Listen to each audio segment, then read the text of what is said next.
South India shopping mall the wedding Mantra సరికొత్త wedding collection South India shopping mall. Hi hello నమస్తే, welcome back to our channel. నేను మీ వైషు. పెళ్ళిళ్ళు ఈ మధ్య కాలంలో కొంతమంది ఎందుకంత దుబారా ఖర్చుని రిజిస్టర్ మ్యారేజ్ చేసుకుంటే, ఇంకొంతమంది ఒక్కసారే చేసుకుంటాం లైఫ్ టైంలో, మళ్ళీ ఎప్పుడు రావు కదా అంత అని చెప్పి అంగరంగ వైభవంగా ఎక్కడ లేని డబ్బంతా తీసుకొచ్చి, ఇంకా కుదిరితే అప్పులు చేసి మరి వరకట్నం అంటే మన కట్నం ఎంత ఇస్తాం అంత ఇస్తాం అని చెప్పేసి గ్రాండ్గా పెళ్ళిళ్ళు చేసుకుంటున్నారు. చెప్పిన కట్నం ఇవ్వకపోతే ఆ ఎదుటి వ్యక్తి అదే ఆ పెళ్లి కొడుకు ఇంట్లో ఆ తర్వాత పెళ్లి కూతురిని ఎంత ఇబ్బందులు పెడుతున్నారో, ఆ ఇబ్బందుల్లో ఒక అమ్మాయి ఈ మధ్యకాలంలో సూసైడ్ చేసుకుంది. అంటే వరకట్న వేధింపులు తట్టుకోలేక. ఇప్పుడు ఆ పెళ్ళిళ్ళకి అంత ఖర్చు పెట్టి అంత ఇబ్బంది పెట్టి ఆ అమ్మాయి ప్రాణం పోయింది కదా, ఇప్పుడు మళ్ళీ తీసుకురాలేం. అసలు పెళ్ళిళ్ళకి అంత ఖర్చు పెట్టాల్సిన అవసరం ఏముంది? ఇంకా కట్నం కోసం ఇది చేసే వాళ్ళు ఉన్నారంటే వాళ్ళ గురించి ఏమనాలి? ఈ విషయం గురించి మాట్లాడడానికి ఈరోజు నాతో పాటు సోషల్ యాక్టివిస్ట్ కృష్ణకుమారి గారు ఉన్నారు. మేడంతో మాట్లాడదాం. Hello ma'am. హలో, నమస్తే. నమస్తే. పెళ్ళిళ్ళు అంటే నిజంగానే ఒకసారి వస్తుంది జీవితంలో అని అంగరంగ వైభవంగా, అంటే మరీ అంత అంగరంగ వైభవంగా ఈ మధ్య కాలంలో అసలు ఘోరంగా సినిమా వాళ్ళ సెలబ్రిటీస్ కంటే మామూలు పెళ్ళిళ్ళే చాలా బాగా జరుగుతున్నాయి. అంతంత ఖర్చులు పెట్టి పెళ్లి చేసుకొని కట్నాలు ఇంత ఇస్తామని చెప్పేసి ఇబ్బంది పెడుతున్నట్టే కదా మ్యామ్. ఏమంటారు అసలు ఈ సిచ్యువేషన్ ఎలా చూడాలి? పెళ్ళి అనేది ఒక వేడుక స్థాయి నుంచి ఒక ఇండస్ట్రీ స్థాయికి మారిపోయింది. రైట్. ఒక పరిశ్రమ. పెళ్ళి వేడుక కాదు. అంటే ఈ స్థితికి తీసుకొచ్చిన వాళ్ళల్లో మహానుభావులు మొదటిగా మాట్లాడుకుంటే జయలలిత దగ్గర నుంచి, జయలలిత ఇంట్లో పెళ్ళి అతి ఖరీదైన పెళ్ళి. ఆ తర్వాత గాలి జనార్దన్ రెడ్డి, అలాగే ఆ తర్వాత అంబానీ చేశాడు ఈ మధ్య కాలంలో. ఇలాంటి పెళ్ళిళ్ళు చూస్తుంటే మనకేమనిపిస్తుంది అంటే, అసలు నిజంగా ఈ పెళ్ళికి ఇంత ఖర్చు అయింది కదా, ఇన్ని డబ్బులు వీళ్ళకి ఎలా వచ్చాయి అనే ఒక ఆలోచన ఎవరికైనా వస్తుంది. ఒక సగటు మానవుడు, సగటు మనిషి ఇలా పెళ్ళి చెయ్యాలి అంటే కుదురుతుందా అని ఆలోచించే పరిస్థితి. అలాగే ఒక మధ్యతరగతి వాళ్ళు పెళ్ళి చేసిన తర్వాత, పెళ్ళి చేసినంతసేపు ఏం అర్థం కాదు. పెళ్ళి అయిపోయిన తర్వాత కొన్ని సెటిల్ చేయాల్సినవి ఉంటాయి. వంట వాళ్ళకి డబ్బులు ఇచ్చేది, డెకరేషన్ వాళ్ళకి డబ్బులు ఇచ్చేది, ఫోటోలు వాళ్ళకి డబ్బులు ఇచ్చేది, లేదు మనం ఒక బస్సు హైర్ చేసుకుంటే దానికి డబ్బులు ఇచ్చేది. ఇలా పెళ్ళి అయిన వెంటనే ఒకళ్ళ తర్వాత ఒకళ్ళు వస్తూ ఉంటారు ఇంటికి.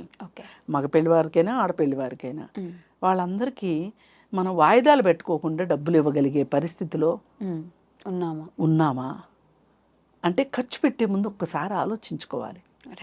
ఇప్పుడు ఈ పెళ్ళికి ఎంత ఖర్చు అవుతుంది, అసలు ఈ డబ్బులు ఎక్కడి నుంచి వస్తున్నాయి, అసలు నిజంగా మన దగ్గర ఈ డబ్బులు ఉన్నాయా లేవా, ఒకవేళ లేకపోతే ఏంటి పరిస్థితి, ఇలా రకరకాలుగా ఆలోచించి మాత్రమే ఖర్చు పెట్టుకోవాలి తప్పితే అనవసరమైన ఆడంబరాలకి పోయి వాళ్ళు చేశారని వీళ్ళు చేశారని, ఇందాక మీరు అన్నట్లు జీవితంలో ఒక్కసారి వచ్చే వేడుకే కదా అని చేసుకుంటే అప్పుల పాలైతే. ఇప్పుడు ఒక మధ్యతరగతి యువకుడు పెళ్లి చేసుకున్నాడు అనుకోండి, అతను పెళ్ళికి అప్పు చేశాడు అనుకోండి, పెళ్ళి అయిన తర్వాత ఒక 2-3 ఏళ్ళు పడుతుంది ఈ అప్పులు తీర్చుకుంటానికి. ఈలోపు పిల్లలు వచ్చేస్తారు. ఈ పిల్లలు డెలివరీ ఖర్చులు, ఆ ఖర్చులు, ఈ ఖర్చులు, వాళ్ళకి ఒంట్లో బాగోలేక ఆ పుట్టిన దగ్గర నుంచి ఖర్చు, అది అయిపోయిన తర్వాత స్కూల్లో వేసేదానికి ఖర్చు. ఇప్పుడు వీడు ఈ పెళ్లి కోసం చేసిన అప్పు తీర్చేలోపు ఈ పిల్లలు ఎదిగొస్తూ ఉంటారు, స్కూల్కి వెళ్ళే వయసు వస్తుంది. ఇప్పుడు స్కూల్కి వెళ్ళే వయసు వచ్చింది అంటే పిల్లల్ని ఇవాళ నేను చదువుకోలేదు కాబట్టి నా పిల్లల్ని బాగా చదివించుకోవాలి, ఆ చదువు కోసం కష్టపడటం అంటే జీవితం అంతా ఖర్చు పెట్టాల్సి రావడము, ఆ ఖర్చుల కోసం అప్పులు చేయడము, ఆ అప్పులు తీర్చుకోవడంతోనే జీవితం అంతా గడిచిపోతుంది. అసలు జీవితంలో హ్యాపీనెస్ ఎక్కడ ఉంటుంది? ఇంకా ఒక పెళ్లి చేసుకున్నాను అనే సంతోషం ఎక్కడి నుంచి వస్తుంది? ఇది మధ్యతరగతి వాళ్ళ విషయం. ఇంకా కొంచెం ఎగువ మధ్యతరగతి వాళ్ళు అనుకోండి, వాళ్ళు కూడా డబ్బులు ఊరికే రావు అని ఆయన చెప్తుంటాడు కదా, లలిత జ్యువెలర్స్ ఆయన చెప్పినట్టు, ఏదో స్థలమో పొలమో ఏదో ఒకటి అమ్మితేను, లేకపోతే తండ్రి రిటైర్ అయితే రిటైర్మెంట్ బెనిఫిట్స్, లేకపోతే ఏవో ఆ డబ్బులు ఖర్చు పెట్టి పెళ్ళిళ్ళు చేయాల్సిందే. కానీ మామూలు వాళ్ళు అంటే బ్యాంకులకి డబ్బులు ఎగ్గొట్టేవాళ్ళు, గాలి జనార్దన్ రెడ్డి లాగా దొంగ కాంట్రాక్టులు చేసి డబ్బులు సంపాదించేవాళ్ళు, లేదు జయలలిత లాగా అధికారంతో, రాజకీయ అధికారంతో అవినీతికి పాల్పడి అవినీతి డబ్బులు, లేకపోతే అంబానీ లాంటి వాళ్ళు ప్రభుత్వాలకి కొమ్ముగాసి అక్రమ మార్గాల ద్వారా డబ్బులు సంపాదించే వాళ్ళు ఖర్చు పెట్టగలుగుతారు, కానీ మామూలు వాళ్ళు ఖర్చు పెట్టలేరు కదా. అయినా కానీ వీళ్ళు ఏం చేస్తారు అంటే వాళ్ళ చుట్టాల్లో ఒక స్థాయి మనుషులు చూసుకుంటారు, చూసుకుని మొన్న వాళ్ళు చేశారు కదా దానికంటే బాగా చేయాలి, ఆ పెళ్లిలో వాళ్ళు 25 రకాలు పెట్టారు, మనం 30 రకాలు పెట్టాలి, వాళ్ళు డెకరేషన్కి 5 లక్షలు ఖర్చు పెట్టారు, మనం 7 లక్షలు ఖర్చు పెట్టాలి, వాళ్ళకంటే కొంచెం ఎక్కువ చేయాలి. ఆ కొంచెం ఎక్కువ చేయాలి అనుకునే దీంట్లో ఇప్పుడు ఏమేమి వచ్చినాయి అంటే ప్రీ వెడ్డింగ్ షూట్స్ వచ్చేసినాయి, సంగీతులు వచ్చినాయి, హల్దీ ఫంక్షన్లు వచ్చినాయి, మెహందీ ఫంక్షన్లు వచ్చినాయి, పెళ్లికి ముందు ఫంక్షన్లు, పెళ్లి తర్వాత ఫంక్షన్లు, ఇవన్నీ లెక్కేసుకుంటే పైగా ఇంతకుముందు ఇంటి ముందు పెళ్ళిళ్ళు చేసుకునేవాళ్ళు, అలాంటిది ఇప్పుడు ప్రతి వాళ్ళు కళ్యాణ మండపాలు.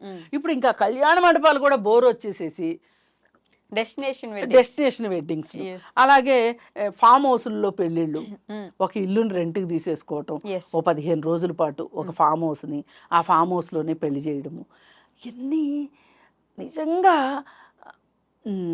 అందరూ డబ్బులుండే చేస్తున్నారా అంటే ఉద్యోగస్తులు అయితే పర్సనల్ లోన్లు పెట్టి పెళ్ళిళ్ళు చేసుకుంటున్నారు. మళ్ళీ ఈ పర్సనల్ లోను తీర్చడం కోసం నెలకింత అని చెప్పి కట్టుకోవాల్సి వస్తుంది, ఇన్స్టాల్మెంట్ పే చేయాల్సి వస్తుంది. ఎవ్వరూ హ్యాపీగా లేరు ఈ పెళ్ళిళ్ళతోటి. పోని ఇంత ఖర్చు పెట్టి వీళ్ళు ఏమైనా హ్యాపీగా ఉన్నారా అంటే అది లేదు. అప్పులు తీర్చాలిగా, అప్పులు తీర్చడం ఒక సంగతి, అసలు వీళ్ళకి అహాలు అహంకారాలు, కంపాటబిలిటీ లేకపోవటాలు. ఇప్పుడు పెళ్ళికి ఇంత ఖర్చు పెట్టాలనుకుంటారు కదా, అసలు ఈ ఇద్దరు పెళ్ళికి పనికొచ్చే మెటీరియల్స్ అవునా కాదా అనేది ఎవరు చూడరు. ప్రీ మ్యారిటల్ కౌన్సిలింగ్ తీసుకోండి, అసలు మీరు ఈ పెళ్ళికి సెట్ అవుతారా లేదా, జాతకాలు కలుస్తున్నాయా లేదా అనేది కాదు, ఇవాళ కలవాల్సినవి రెండే, హెల్త్ పరంగా ఇద్దరు బాగున్నారా లేదా, అబద్ధాలు లేకుండా ఈ పెళ్లి జరుగుతుందా లేదా, అలాగే వీళ్ళిద్దరు మనస్తత్వాలు కలుస్తాయా లేదా అనేది ఈ 3 చూడాలి. ఆ అబ్బాయి ఉద్యోగం చేస్తున్నాడు అంటే ఖచ్చితంగా పే స్లిప్లు చూపించాల్సిందే, అలాగే ఆరోగ్యం బాగుందా లేదా అంటే హెల్త్ టెస్టులు చేయించుకోవాల్సిందే. ఇవన్నీ అంటే అమ్మాయికి మినహాయింపులు ఉన్నాయని కాదు, అమ్మాయి ఉద్యోగం చేస్తుంటే కూడా అమ్మాయి పే స్లిప్పులు చూపించాల్సిందే, అలాగే ఈ అమ్మాయి హెల్త్ రికార్డు ఇవ్వాల్సిందే, అలాగే వీళ్ళిద్దరూ కలిసి ప్రీ మ్యారిటల్ కౌన్సిలింగ్కి వెళ్ళాల్సిందే.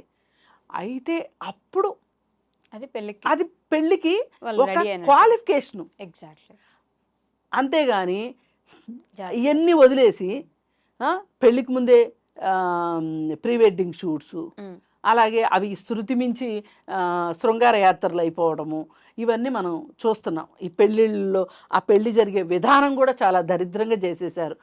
ఇవాళ అసలు ఫోటోగ్రాఫర్లే పెళ్ళిళ్ళు చేసేస్తున్నారు, పంతుళ్ళు చేసే పెళ్లి కన్నా ఫోటోగ్రాఫర్లు చేసే పెళ్ళిళ్ళే ఎక్కువసేపు అవుతున్నాయి.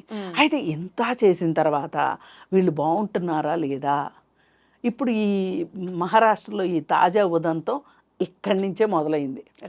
ఏంటి, మార్వాడి మండలి వాళ్ళు ఒక డెసిషన్ తీసుకున్నారు, ఎవ్వరూ కూడా ఖరీదైన పెళ్ళిళ్ళు చెయ్యొద్దు, పెళ్ళిళ్ళ కోసం డబ్బులు ఖర్చు పెట్టొద్దు, దుబారా చెయ్యొద్దు, ఆడంబరాలకు పోవద్దు, ఒక్కవేళ ఎవరన్నా అలా చేస్తే గనక మిమ్మల్ని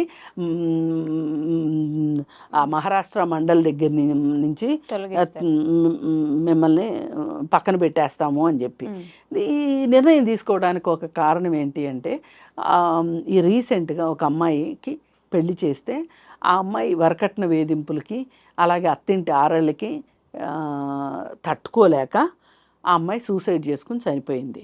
చనిపోతే వీళ్ళు ఇంత కష్టపడి తల్లిదండ్రులు కష్టార్జితం జీవితం అంతా కష్టపడిన డబ్బులతోటి పెళ్ళిళ్ళు చేస్తారు. ఒక్కొక్కసారి వాళ్ళ పిఎఫ్లు డ్రా చేస్తారా, లేకపోతే రిటైర్మెంట్ బెనిఫిట్స్తో చేస్తారా, లేకపోతే పెన్షన్ అమ్ముకుని చేస్తారా, పెళ్ళిళ్ళు చేస్తారు.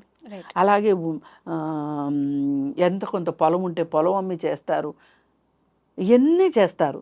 ఈ పెళ్లి చేయడం ఒక ఎత్తు, కానుకలు ఇవ్వడం ఒక ఎత్తు, కట్నాలు ఇవ్వడం ఒక ఎత్తు. మళ్ళీ అలాగే మగ పెళ్ళి వాళ్ళకి లాంఛనాలని వాళ్ళకి మర్యాదలు చేయటం కోసం అని చెప్పి దానికి డబ్బులు ఖర్చులు, ఇలా రకరకాలుగా ఖర్చులు పెట్టేయటం వల్ల అప్పుల పాలైపోతున్నారు. తీరా ఇంత చేసి అప్పుల పాలైతే అయిపోయాము, మన అమ్మాయి సంతోషం కోసం కదా మనం చేసాము అనుకుంటే అమ్మాయి కూడా సంతోషంగా లేదనుకోండి, ఇంక వీళ్ళు ఇంత చేసి ఉపయోగం ఏంటి చెప్పండి. ఇలా ఇలా జరుగుతున్నాయి అన్నమాట. సంతోషంగా లేకపోవడం ఏంటి, అమ్మాయే లేదు, అమ్మాయి లేదు, అమ్మాయి లేకపోవడం తర్వాత ఫేజు. ఫస్ట్ అమ్మాయి సంతోషంగా లేదు. ఈ సంతోషంగా లేకపోయిన తరువాత ఏం జరుగుతుంది అంటే అది విడాకులు అవుతాయా, ఆత్మహత్య అవుతుందా, రెండిట్లో ఏదో ఒకటి అవుతుంది కదా, లేదు ఆ బాధలు భరించుకుంటూ ఉంటుందా. ఇవన్నీ చూసి అసలు కనీసం ఒక అమ్మాయికి పెళ్లి చేసిన తర్వాత ఆ పెళ్లి గనక ఫెయిల్ అయితే గనక, ఈ పెళ్ళికి ఎక్కువ డబ్బులు ఖర్చు పెట్టకపోతే గనక ఆ డబ్బులు ఆ అమ్మాయికి ఏదైనా స్వయం ఉపాధికో లేకపోతే దేనికో ఆ అమ్మాయికి ఒక జీవనాధారానికో ఆ డబ్బులు ఉపయోగించారనుకోండి, పెళ్లి వల్ల నష్టం జరిగినా కానీ ఈ డబ్బు ఉంటే ఎంతో కొంత ఆ అమ్మాయికి ఉపయోగకరంగా ఉంటుంది కదా అని ఆలోచించడం జరిగింది అని అనిపిస్తుంది. నిజంగా చాలా మంచి ఆలోచన. దీన్ని దేశంలో అందరూ ఫాలో అవ్వాలని చెప్పి కోరుకుందాము.